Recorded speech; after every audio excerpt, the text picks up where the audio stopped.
안녕하세요. 취미로 철학하는 남자입니다. 이번에는 향연 소크라테스의 입장 두 번째 시간으로요. 에로스의 기능에 대해 설명하는 부분을 살펴보도록 하겠습니다. 오늘 살펴볼 거는 육체적 출산과 관련된 부분입니다.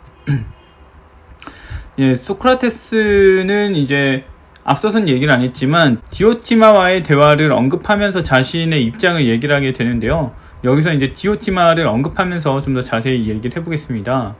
소크라테스는 디오티마에게 에로스가 과연 어떤 쓸모가 있느냐, 어떤 기능을 하느냐라는 질문을 던지게 되는데요.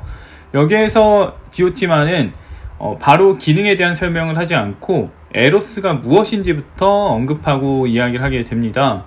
그래서 디오티마는 아름다운 것을 얻으면 얻게 되는 것이 과연 무엇이냐는 질문을 소크라테스에게 하게 됩니다.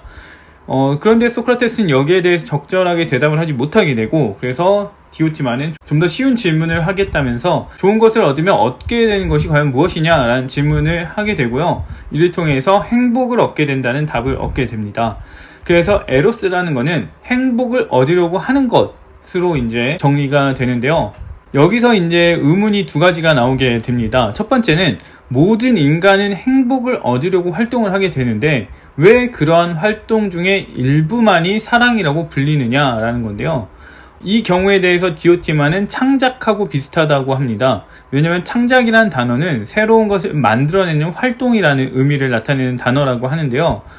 그런데 실제로 사람들이 사용하는 것을 보면 시가나 운율에 대한 새로운 것을 만들어내는 활동만을 창작이라고 부른다는 거예요. 그래서 창작에 대한 규정보다 실제 사용하는 것이 세밀한 규정을 가지고 있다라고 볼 수가 있는 거죠. 근데 사랑의 경우도 마찬가지라고 합니다. 인간은 행복을 얻으려고 하는 여러 활동을 할 수가 있는데 그 중에서 행복을 얻으려고 매진하는 경우에만 사랑한다, 그것을 사랑한다 라고 이제 말할 수 있는 거예요. 그래서 단순히 그냥 축구를 차러 다니는 걸 좋아하는 수준이 아니라 진짜 축구에 매진하고 있는 경우에는 축구를 사랑한다 라고 말할 수 있다는 거예요. 이렇게 해서 사랑에 대한 표현 규정을 이제 정리를 하고요. 그 다음으로는 이제 반쪽을 찾는 것은 사랑인가 라는 얘기를 하게 되는데, 이거는 앞서서 아리스토파네스가 했던 이야기를 비판을 하는 거예요. 아리스토파네스는 반쪽을 찾는 것이 사랑이다, 그 반쪽을 찾으려고 하는 경향이 사랑이다 라고 했는데, 사랑은 좋은 것을 얻어 행복해지려고 하는 거라고 얘기를 합니다. 그런데 우리가 찾는 반쪽은 좋은 것일 수도 있고요, 나쁜 것일 수도 있게 되죠. 그렇다 보니까 반쪽을 찾는 것을 사랑이라고 하기가 어려워지는 거예요. 왜냐면 내가 찾은 반쪽이 나쁜 것일 수도 있으니까요.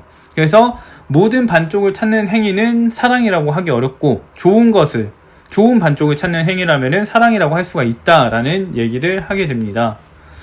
아무튼 이렇게 해서 디오티마는 에로스는 좋은 것이 늘 있기를 바라는 것이고 그러기 위해 매진하는 것이다 라고 얘기를 하게 됩니다. 소크라테스는 에로스를 이렇게 규정을 하고 나서 디오티마에게 다시금 에로스의 기능이 무엇이냐라고 질문을 하게 되는데요.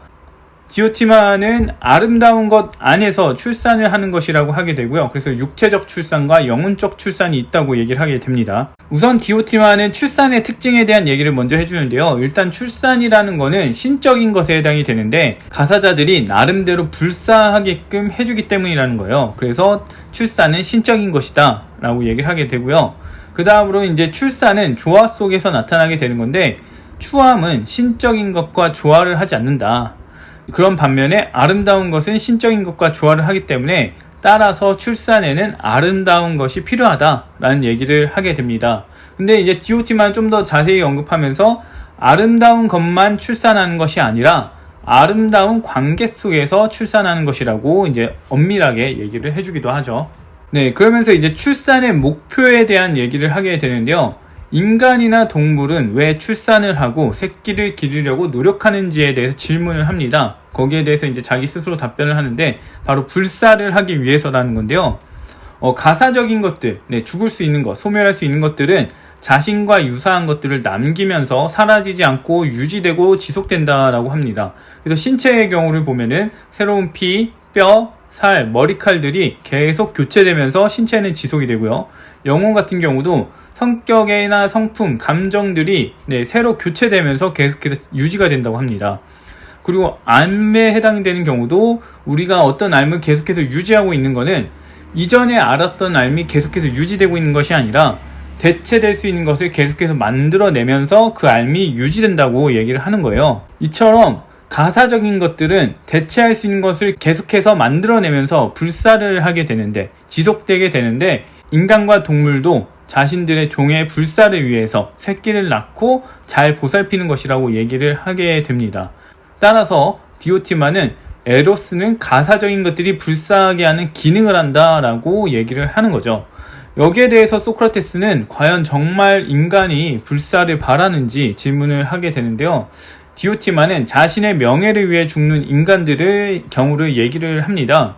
알케스티스 같은 경우는 앞서서 이제 남편을 위해서 대신 죽었죠. 그리고 코르토스라는 인물은 나라를 위해서, 백성을 위해서 죽었다고 합니다. 근데 이들이 과연 죽은 게 자신들이 영원히 사람들에게 추앙받기 위해서 그렇게 죽었을까를 생각을 해봐야 될 것 같은데요. 그 사람들은 자기의 미덕에 따라서, 가치관에 따라서 죽음을 택한 것이지 다른 후대의 사람들이 계속해서 자신을 기억해 주길 바라면서 죽었을 거라고 생각하진 않아요. 그렇기 때문에 이거는 불사를 바라고 한 행동이 아니라 자기의 미덕을 실현하려고 한 행동이라고 봐야 될 것 같은데, 디오티만 여기서 이 예시를 넣어서 이야기를 하게 되죠. 그렇기 때문에 이런 디오티마의 예시는 좀 부적절한 게 아닌가 싶은 면이 있습니다. 네, 아무튼 소크라테스의 입장, 디오티마가 말하는 에로스의 기능에 대한 첫 번째 부분은 여기까지고요. 그 다음에는 영혼적 출산에 대한 내용을 살펴보도록 하겠습니다.